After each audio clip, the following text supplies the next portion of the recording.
Bonsoir, bonsoir à tous. Très très bon début de semaine à vous sur Médiane TV avec nous ce soir. Alors, quelle est cette personne avec laquelle vous et nous passons le plus de temps dans une vie?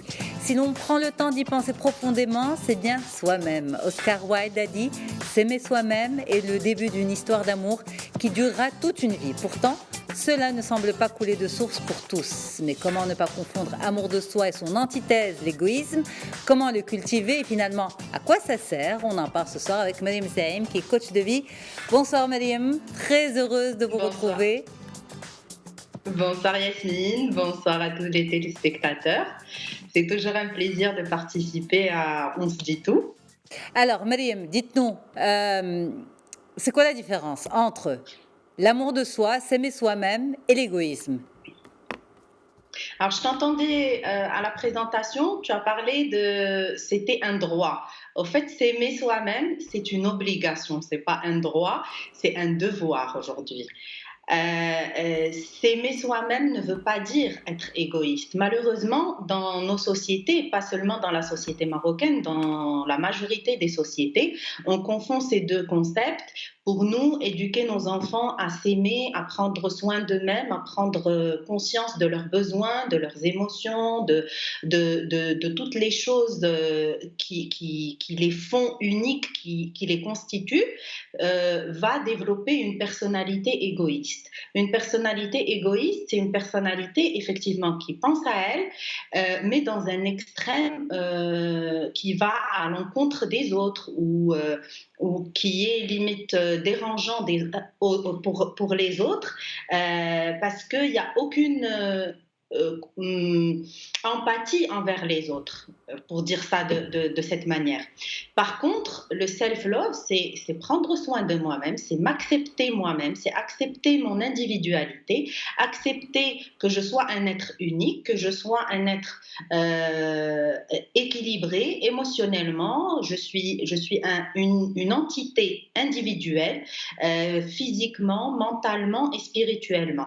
Et j'ai besoin de prendre soin de moi-même, j'ai besoin d'accepter ce que je suis, j'ai besoin d'accepter ma différence. Et beaucoup plus aujourd'hui qu'avant, parce qu'aujourd'hui, on se retrouve confronté à une exhibition comment dire, de perfection un peu chez tout le monde, avec les réseaux sociaux, tout le monde s'exhibe, tout le monde a la meilleure voiture, le meilleur corps, et part en voyage dans les meilleurs endroits. Et ça vient un petit peu heurter cette confiance en soi, où est-ce que j'en suis, est-ce que j'ai réussi ma vie ou pas. Donc, plus on va être dans un équilibre, dans une acceptation de soi-même, dans un amour de ce qu'on est, dans nos particularités, plus on pourra vivre sereinement face à toutes ces choses, à toutes ces frustrations externes que les gens vivent aujourd'hui. D'accord. Alors, Mariam, vous avez dit tout à l'heure, c'est important de chouchouter aussi, de se chouchouter. Vous parliez de chouchouter l'extérieur, la carcasse, si j'ose dire, ou bien l'intérieur, les émotions et le ressenti. Pour moi, c'est accepter, nous sommes un être complexe et composé. Nous ne sommes pas qu'une carcasse extérieure, nous ne sommes pas que des émotions, nous ne sommes pas qu'une connexion spirituelle, nous sommes toutes ces choses à la fois.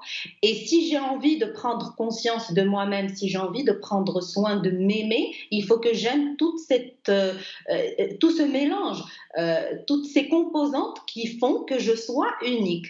Parce que nous sommes uniques. De la même manière que nous avons une empreinte unique, la composition de ce que je suis physiquement, de mes intelligences, mes états émotionnels, de mon historique, de toute ma vie du passé, de mon enfance, de tout ce que j'ai ramené comme héritage génétique, de ma société, de toutes les choses que j'ai apprises, de ma conscience spirituelle, tout ça fait de moi un être unique.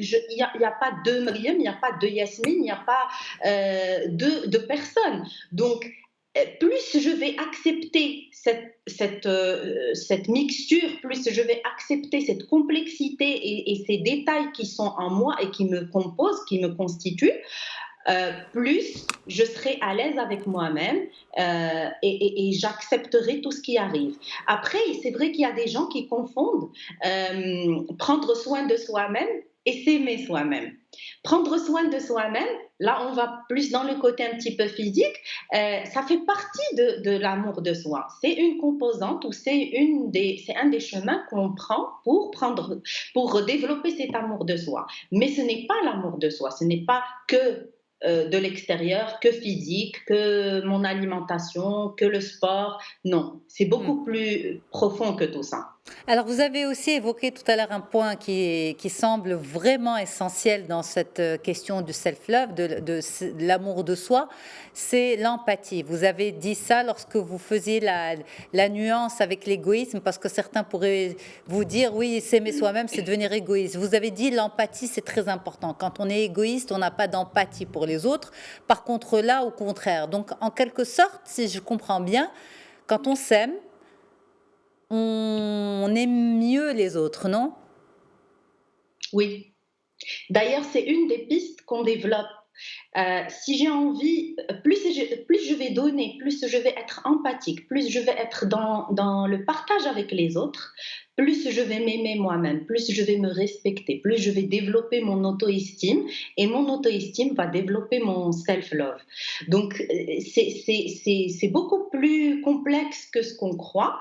C'est pas juste m'aimer et pour moi, il y en a que pour moi.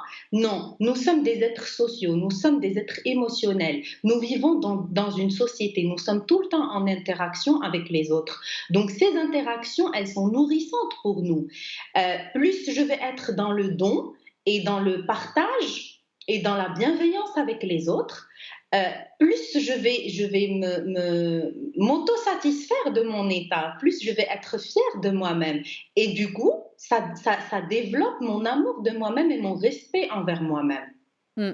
Alors, on va prendre un cas de figure qui est très récurrent, puisqu'on parle carrément de charge mentale pour les mamans, les femmes, les mères qui s'oublient et voilà, qui se retrouvent dans une situation où elles sont complètement débordées, où ça fait très très mal psychologiquement également. Une maman qui nous regarde ce soir et qui se dit, tiens, j'ai droit, c'est un devoir aujourd'hui que de prendre soin de moi et que de m'aimer, comme vous l'avez dit, prendre soin de soi, c'est une composante, ce n'est pas tout. Mais s'aimer aussi, c'est voilà, pour être bien dans l'environnement dans lequel on évolue. Comment cette maman, cette femme, cette épouse peut mettre des choses en place sans que cela ne représente une crise pour l'entourage et l'environnement dans lequel elle est? Parce que ça fait peur le changement aux conjoints et aux enfants et à la famille, etc. Surtout quand on est une femme extrêmement dédiée à sa famille. Ça vous fait sourire, Myriam? Ouais.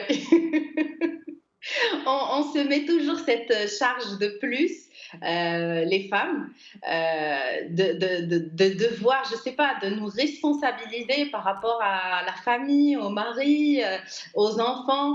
D'ailleurs, je vais dire un truc qui m'est arrivé juste récemment. Maman va me voir, elle va me tuer, mais bon, c'est pas grave. On parlait et elle me disait quelque chose comme maintenant, ah oui, ma sœur vient d'avoir un enfant et donc elle lui disait, ben maintenant tu as une raison pour vivre mieux ou pour vivre ou quelque chose comme ça.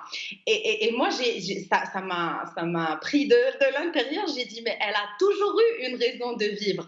Elle n'a pas besoin d'avoir un enfant pour avoir une raison de vivre. On n'a pas besoin d'avoir un mari pour avoir une raison de vivre. On vit pour nous-mêmes. Et c'est ça l'auto-amour, c'est ça l'amour de soi. C'est que je n'ai pas besoin d'avoir les autres ou d'avoir des choses matérielles pour être fière de moi-même, pour m'aimer moi-même. Il faut juste que je sois consciente de ce que je suis, consciente de mon état, de mon être, que je suis un être unique, qu'il n'y a pas de hasard, que Dieu m'a mise au monde, m'a apporté sur cette terre, c'est qu'il y a une raison. La raison, c'est que moi, je suis magnifique, je suis exceptionnelle, j'ai quelque chose à apporter à cet univers. Je n'ai pas besoin de me constituer une personnalité ou une entité à travers les autres. Non, là, je me constitue ma propre identité, ma propre personnalité à travers moi-même, à travers ce que je suis profondément et pas à travers les autres. Donc, c'est un peu ça. C'est toute une éducation, c'est toute une mentalité. On a éduqué la femme à être toujours la fille de, la femme de, la maman de, alors que on est une personne à part entière, on n'est pas des personnes à moitié, on n'a pas besoin de quelque chose pour nous complémenter. On est entière. Et puis, ce mari ou cet enfant, il a besoin d'une personne entière pour lui donner le meilleur exemple de cet amour, parce que même ce mari, alors pour moi ce sujet aujourd'hui il ne touche pas que les femmes, il touche Bien les sûr, femmes, on est les d'accord. hommes, Oui, les enfants, tout le monde. tout le monde. C'est vrai Mais j'ai fait exprès qu'on de va, toi et moi, prendre. souvent, Ouais, pardon, madame, mais j'ai fait on exprès de va prendre souvent vers l'exemple les femmes. les femmes parce que par rapport à ce sujet précis, il est imbriqué avec cet autre sujet de la charge mentale. Et je lisais récemment un article, finalement on en parle tellement et on en parle très peu parce que le problème est très large et très vaste, et pas uniquement au Maroc, et dans beaucoup d'autres pays, notamment avec cette pandémie qui a démontré les différences, qui a continué à creuser encore plus les inégalités hommes-femmes, notamment à la maison, voilà, dans tous les pays, pas uniquement au Maroc. Mais cette femme qui nous regarde maintenant, qui se dit, donnez-moi une bouée de sauvetage, comment je peux m'en sortir? Comment je peux du jour au lendemain dire à ceux avec qui je vis, regardez, je m'aime, regardez, je compte. Comment, Myriam? Oui. Il faut prendre ses propres responsabilités. Alors ça, personne ne va venir nous le donner ou nous l'offrir. Ça, c'est une responsabilité de chacun. Et là, j'insiste, je sais que tu veux que je parle des femmes, mais là, je parle de tout le monde. Allez-y, Parce que ce vas-y, il n'y a problème, pas de problème. je le vois au quotidien avec les hommes, avec les femmes et avec les enfants. Aujourd'hui, on a tous besoin d'apprendre à nous aimer, d'apprendre à nous estimer, d'apprendre à prendre soin de nous-mêmes. Donc d'abord, ça passe par la responsabilisation et par la responsabilité. Donc si je ne me responsabilise pas par rapport à mon bien-être, personne ne va venir le faire à ma place. Si j'attends que quelqu'un vienne me sauver ou qu'une situation donnée vienne m'apporter cet amour de moi-même, ça ne vient pas, ça ne viendra pas, ne l'attendez pas. Je suis vraiment catégorique là-dessus. Si je ne bouge pas, si je ne fais pas d'efforts, si je ne prends pas conscience de moi-même, si je ne prends pas conscience de mes responsabilités envers moi-même, ça ne vient pas, ça ne tombe pas du ciel.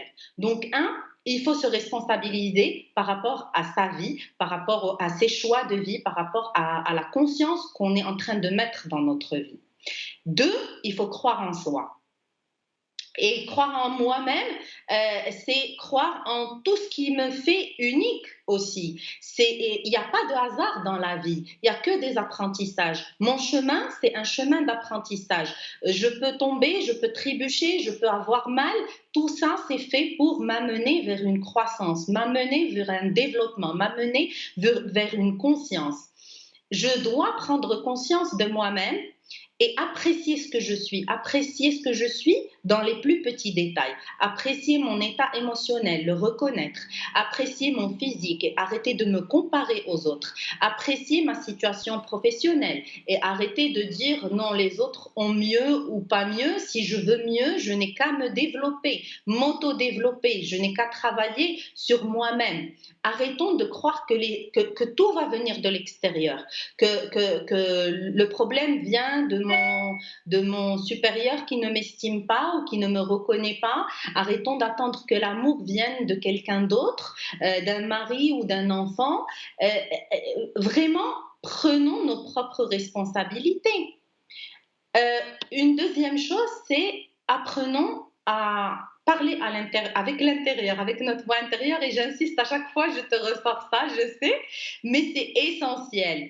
À travers de la méditation, à travers une écoute active avec moi-même, nous avons tous une voix intérieure qui n'arrête pas de parler. Alors là, je te parle et elle est en train de me parler, et tu m'écoutes et tu es en train de te parler à toi-même, et les gens qui nous regardent sont en train de nous écouter, et en même temps, il y a cette voix intérieure qui est en train comme un sous-titrage continu de ce qu'on est en train de dire. Donc, apprenons à écouter cette voix. Cette voix, généralement, est très critique. Pourquoi? Parce qu'on nous a appris à nous autocritiquer, parce que l'environnement nous a beaucoup plus critiqués qu'il nous a encouragés. L'enfant intérieur en nous a été beaucoup plus critiqué qu'encouragé.